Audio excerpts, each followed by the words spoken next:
Hello everyone, আসসালামু আলাইকুম সবাইকে।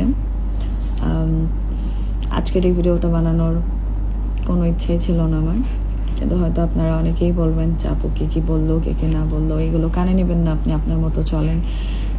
বিশ্বাস করেন, আমি আমার মতোই থাকার চেষ্টা করি, আমি আমার মতোই থাকি এবং আলহামদুলিল্লাহ আমি অনেক ভালো আছি। সোশ্যাল মিডিয়াতে বা ফেসবুকে যাই বলেন, ভিডিও করি, নিজের কাজ করি, লাইফস্টাইল ভিডিও শেয়ার করি আপনাদের সাথে।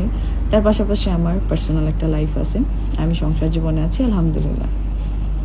কিন্তু এটাই হয়তো বা কিছু মানুষের সহ্য হয় না যে আমি কেন ভালো থাকবো, কেন ভালো চলবো, কেন ভালো আছি।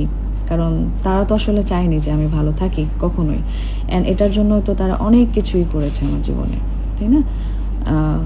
চেষ্টা করেছে কলঙ্কের দাগ দেওয়ার, চেষ্টা করেছে আমাকে কষ্ট দেওয়ার, পরকীয়া করে নিজেরা বেটার অপশন খুঁজে নিয়েছিল, কিন্তু সেটা হয়তো বা হয় নাই। তার কারণে হয়তো এখনো পর্যন্ত, যেটা অলমোস্ট প্রায় 5 বছরেও তারা এখনো পর্যন্ত আমার নাম নিয়ে তারা সোশ্যাল মিডিয়াতে থাকতে হচ্ছে, ভিডিও বানাতে হয়, পোস্ট করতে হয়, সব কিছু করে সর্বোচ্চ চেষ্টা করেছে। এটার ভুক্তভোগী। তো কিছুদিন আগে যেখানে যেতে হয়েছিল সেই জায়গায় আমাকে বারবার জিজ্ঞেস করা হয়েছিল, সেটার অ্যান্সার দেওয়ার আগে তার নামের আগে অবশ্যই আমি প্রাক্তন বা এক্সট্রা যোগ করে বলেছি।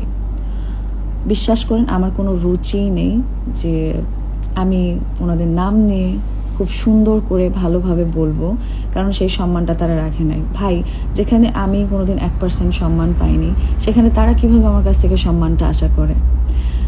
আর মানে আমার কাছে একটা প্রশ্ন, যে আমার এক্সের ওয়াইফ কি আসলে তার এক্সকে খুব মিস করে? যে তার কাছে এটা কেন ফিল হইতে পারে? তার ফিল হবে এটা, কারণ সে যেটা ভেবে এসেছিল হয়তো সেটা পায়নি, কিন্তু আমার আল্লাহ তো আমাকে দ্বিগুণ দিয়েছে, আমার আল্লাহ তো আমাকে ভরে ভরে দিয়েছে আলহামদুলিল্লাহ। আমি শুকরিয়া আদায় করি। আমি এটাই মনে করি যে আমার যে অতীতটা ছিল সেটা যেন আমার শত্রুরও না হয়, এবং আমার প্রাক্তনের মতো যেন আমার শত্রুরও প্রাক্তন না হয়। কারণ তাদের কথা বলতে গেলে, এবং বিশেষ করে তাকে বলতে গেলে, তাদেরকে যদি আমি বলতে চাই, তাহলে তারা এটাই ডিজার্ভ করে, এটা ছাড়া আর কিচ্ছু ডিজার্ভ করে না। বিশ্বাস করেন, আমি এর থেকে বেশি সম্মান দিয়ে তাদেরকে কথা বলতে পারবো না, কারণ তারা আমাকে, আমার পরিবারকে যে পরিমাণ ছোট করে কথা বলেছে, কিন্তু তাদের পরিবারের মধ্যে কোনো কিছুই নাই, না আছে তাদের মধ্যে পারিবারিক শিক্ষা, না আছে নিজেদের শিক্ষা। ঠিক আছে, নিজেরা তো একেবারেই ফেলটুস, এবং নিজের তো গুনতি, হ্যাঁ, 4 নাম্বার হাজব্যান্ড, তার 2 নাম্বার ওয়াইফ। আরে আমি তো আমার প্রাক্তনকে হাতে নাতে যে কতবার ধরেছি তার কোনো ঠিক নেই, প্রমাণ সহ। তারা মা পর্যন্ত লিভিংয়ে থাকছে, বাই দ্য ওয়ে। যাই হোক, তো তাদের এত ব্যাকগ্রাউন্ড, তাদের এত অতীত, তাদের এত কিছু থাকার পরেও তারা আমাকে নিয়ে সবসময় পড়ে থাকে এবং আমাকে নিয়ে কথা বলে। ভাই, আমার বয়স অনেক বেশি, আমি কোনোদিন আমার বয়স লুকাই নাই, কারণ আমার সার্টিফিকেট আছে, আমার অনেক সার্টিফিকেট আছে আলহামদুলিল্লাহ। আমার চেহারাও আমি কখনো লুকাই না, কারণ আমি উইথাউট ফিল্টারে যে কোনো জায়গায় যাই, যা কিছু করি। এবং আমার বয়স 40 হোক, 50 হোক, 80 হোক, এটা আমার বয়স, এটা কিছুই নাই। বাট নিজের চেহারা, নিজের বয়স, নিজের ইয়ে নিয়ে অনেক আফসোস, তার কারণে আমার এগুলো নিয়ে পড়ে থাকতে হয়, আমার থাকতে হয় না। আরে ভাই, আপনাদের মুখে কথা শুনলে শুধু থুতু দিতে ইচ্ছা করে, আর কিছুই না। কারণ আপনাদের লাইফে আপনার এতটাই ডিপ্রেসড, এতটাই আনহ্যাপি যে সবসময় আমাকে নিয়ে পড়ে থাকতে হয়, আমাকে নিয়ে পোস্ট করতে হয়, আমাকে নিয়ে ভিডিও করতে হয়। আপনাদের লজ্জা শরম থাকা উচিত, মানে ন্যূনতম লজ্জা শরম নাই। নিজেদের ঘরে একটা মেয়ে হয়েছে, তার কথা অন্তত চিন্তা করা উচিত আপনাদের। ঠিক আছে, আমি অনেক কিছুই হয়তো বলার ছিল, কিন্তু কোনো কিছুই বলি নাই, কোনো কিছুই করি নাই। কিন্তু আপনারা ছাড় দিছেন কি? আপনাদের কি লজ্জা হওয়া উচিত না যে নিজেদের লাইফ নিয়ে হ্যাপি থাকা উচিত না? ভাইরাল হতে চাচ্ছেন, কত টপিক আছে, কাপল ভিডিও করেন, ব্লগ করেন, আরও কত কি আছে, করেন। ভালোবাসা দিয়ে মানুষের মন জয় করেন। স্মৃতির আজকে 5 বছরের জার্নি ব্লগিংয়ে, ফেসবুক পেজে। আমারও হেটার্স আছে, আমাকে নিয়েও অনেক খারাপ কথা বলে, আমাকেও অনেকে অপছন্দ করে, কিন্তু তার মধ্যেও আমার ভালোবাসার মানুষ আছে, এটা আমার অর্জন। তো এটার জন্য আমি প্রাউড ফিল করি। আর সরি, আরেকটা কি বলেন আপনারা, যে আপনাদেরকে দিয়ে আমি ভাইরাল? সার্চ লিস্টে একটু যেয়ে দেখবেন, আপনাদের নামের আগে পিছে আমার নামটাই থাকে। আমি এগুলো কোনো কিছু অহংকার নিয়ে বলতেছি না, বা হয়তো আপনারা ভাবতে পারেন যে আমি এটা নিয়ে এত প্রাউড ফিল করে বলারও কিছু নেই, করতেছি না, কিন্তু আমার যে কথাগুলো বলতেছি এগুলো নিয়ে আমার ঘেন্নাই লাগতেছে। আমি এই কথাগুলো খুব প্রাউডলি বলতে চাইনি, সবসময়ই চুপ থাকি। আমার কাছে মনে হয় যে পৃথিবীতে কি একমাত্র আমারই প্রাক্তন আছে ভাই, আর কারো নাই? আমারই অতীত আছে, আর কারো নেই? কলঙ্কের দাগটা আমিই পেয়ে এসেছি, আমিই খারাপ কথা শুনে এসেছি, কিন্তু যখন তারা দেখেছে যে না, তারা যেটা চেয়েছিল সেটা তো আমার হয় নাই, তাই না?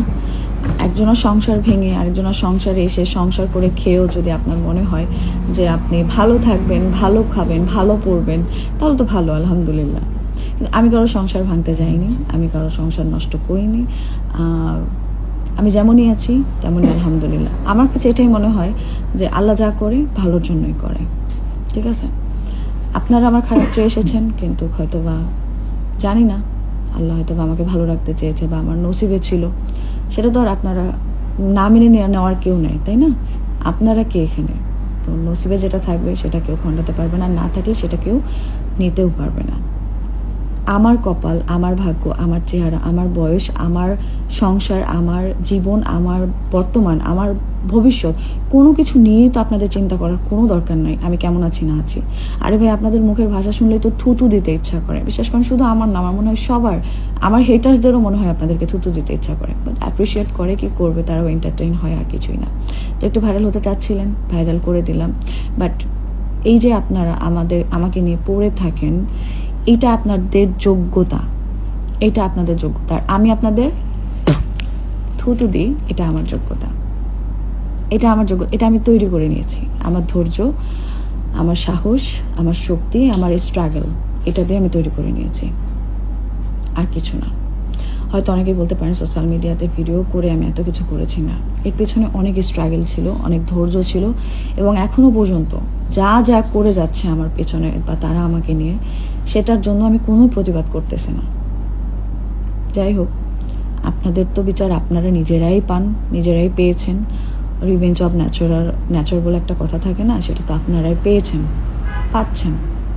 আপনাদের অবনতিটা আপনাদের চোখের সামনেই আছে। আমি যেমনই থাকি, এটার জন্য দায়ী কেউ না, কিন্তু আপনাদের খারাপ থাকার জন্য দায়ীটা আমাকে কেন সবসময় করেন? আমি তো বলিনি, আপনাদের লাইফটা আপনারা বেছে নিয়েছেন, আপনারা আপনাদের মতো থাকেন। আমার লাইফ নিয়ে তো আমি ভালো আছি, আলহামদুলিল্লাহ। আমার তো রুচি আসে না আপনাদেরকে নিয়ে কিছু বলার, কোনো রুচিই নেই। বিশ্বাস করেন, আপনারা আপনাদের প্রাক্তনকে মিস করেন, দ্যাটস ওয়াই আপনাদের এত এত কিউরিয়াস থাকে। আমার নাই, আলহামদুলিল্লাহ, এবং আমাদের নাই। নিজেদের লাইফ নিয়ে ভালো থাকার চেষ্টা করেন, দেখবেন অনেক ভালো থাকবেন। আর আরও একবার বলতেছি, থুতুর যতটুকু মূল্য আছে আপনাদের তাও নেই।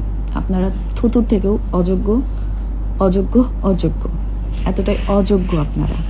নিজেদের যোগ্যতায় কিছু করতে পারলে করে রাখেন, বুঝতে পারছেন?